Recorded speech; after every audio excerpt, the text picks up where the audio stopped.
video and give you a little bit of an update about the first trip that I ran as an owner-operator a little while back, not that long ago, but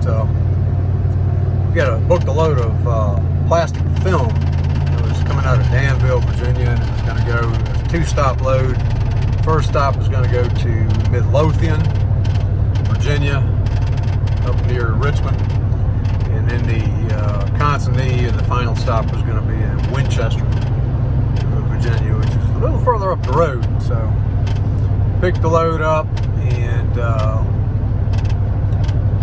uneventful, not any kind of issues or problems. We got the load picked up and was able to bring it back to the yard, to the house, set on it overnight, and the next morning it was going to deliver at 8, first stop in Midlothian. Got up to Midlothian, no problems. Kind of a little tight place. It was had a dock, but it was a little small industrial warehouse, for lack of a better word. Little small place. It was kind of at the end of a cul-de-sac with a curved driveway and backing into it, so you had to back in off the road. But that wasn't a big deal. Only issue, it really wasn't that tight. It's just there were some bushes and tree limbs and stuff in the way. If you're not careful, you scratch the side of your truck up. But folks, they were really nice, and they were in the office early. I think I got there about 7:45.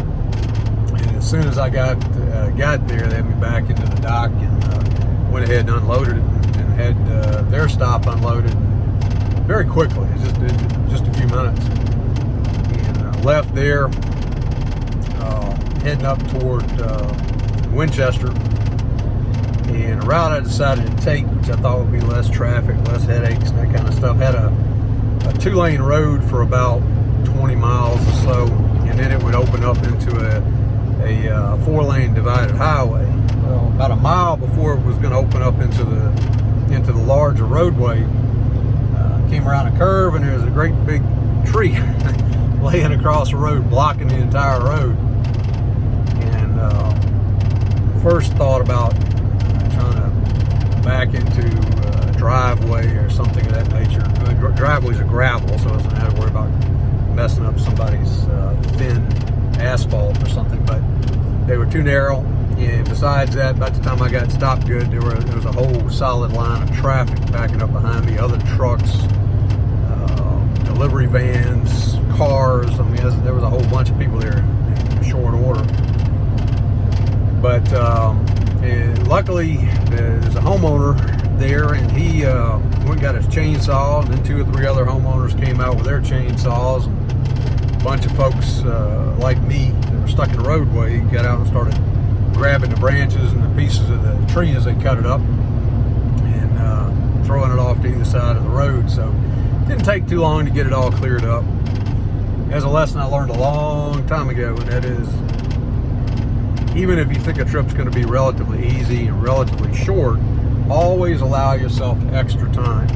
Even for a really short trip, allow at least an extra hour.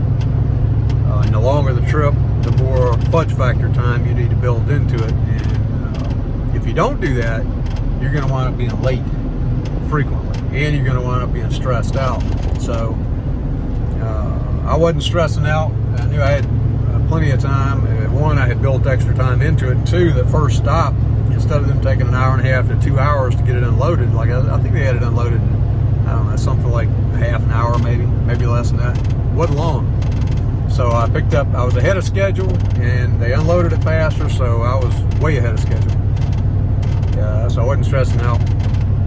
And as we got rolling again, and as I made the turn onto the main road, the 4-lane divided highway, I could see the VDOT, Virginia Department of Transportation people headed that way. So before they ever even got on scene, thanks to good neighbors and good people there and other motorists, we already had the roadway clean. So all they had to do is pick up the debris from the side of the road if they wanted to do that. But luckily, I wasn't going to be sticking around to be part of that.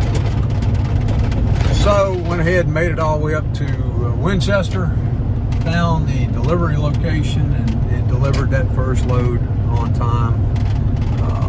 Still had 15 or 20 minutes. Didn't have a whole lot of extra time left. I had enough because I had built in extra time to start with. So If you've been in trucking for a while, you probably already know that.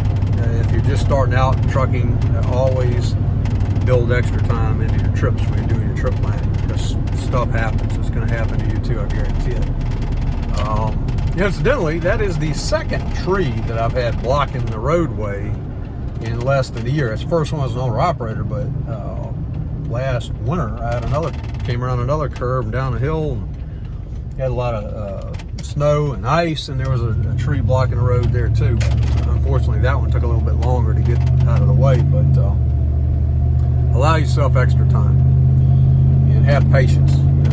If you get stressed out easily, you're going to need to overcome that and get used to not getting stressed out. Also, another thing to do, and I was watching the clock, if it had gotten to the point where I thought it might be in jeopardy of not being able to deliver that load on time, I would have been calling the broker and calling the consignee and just letting them know that, hey, you ran into a delay, still coming, but not going to be there at the time scheduled. That's a key thing too, is to communicate with other people and let them know what's happening, and don't just leave people hanging. That's what makes people more upset than anything else, just being left in the dark and not being told when there are delays or emergencies or something else going on.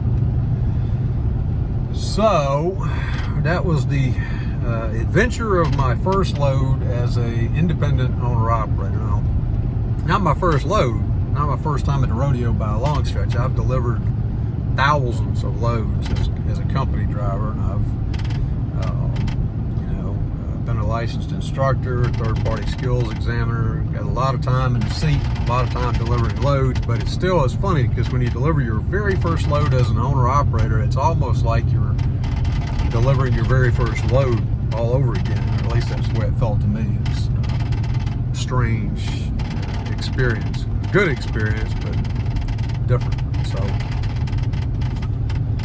and just another quick update on what's going on right now. I just left the shop, went to check on the trailer. The wiring harness for the ABS finally came in, so they have that. He's back in the trailer into the door right now to install that, and put the valve assembly back in place, or a new valve assembly, module control, whatever the thing is. Just got to install that, put the ABS wiring harness in, readjust all the brakes, and then just check and make sure everything's working. So hopefully, God willing and the creek don't rise, I'll have the trailer back either late this afternoon or first thing tomorrow morning. So we're going to tentatively start looking for the next load. I'm not going to book anything yet, because that's another lesson I've learned a long time ago, is that, I don't have the trailer until I have the trailer. So, as he's putting stuff back together, he could find something wrong or something that's not quite right.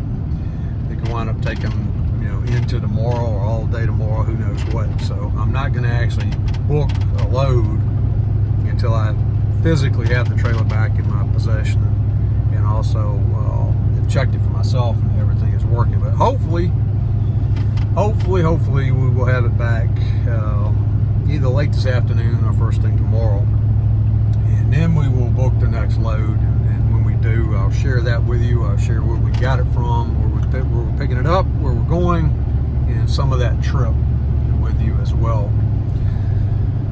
Don't want to make promises on what I'm going to do as far as YouTube and posting and stuff, because lots of things going on, or other things dictate how I spend the time, and the internet connection issues. But right now, my plan is, for the LD Sewell channel anyway, is to try to post something daily, pretty much every day, at least 5 or 6 days a week. It's probably Monday through Friday at least, probably something on Saturdays. And Sundays, usually I try to take off and have what I call holiday routine, where I'm not doing a bunch of stuff if I can help it. Sometimes in trucking, I can't help it. We'll be running a trip, so if I'm running on a Sunday or doing some other kind of work or something interesting, we might film that, make a video out of it, put it on YouTube also. But otherwise, like I said, if I can get this, get the technology demons to cooperate and get the thing to actually upload, I'm going to try to put a video up, at least one video every day, for the foreseeable future, other than, like I said, maybe one day, possibly 2 days a week, but probably be 5 or 6 days a week. Be trying to upload something. So that's the video for today. If I do get the trailer picked up later this afternoon, I'll make a quick video about that. Otherwise, I'll make a video tomorrow, and I'll talk to you then. Thanks for watching. Have a great day, and I'll talk to you again soon in the next one.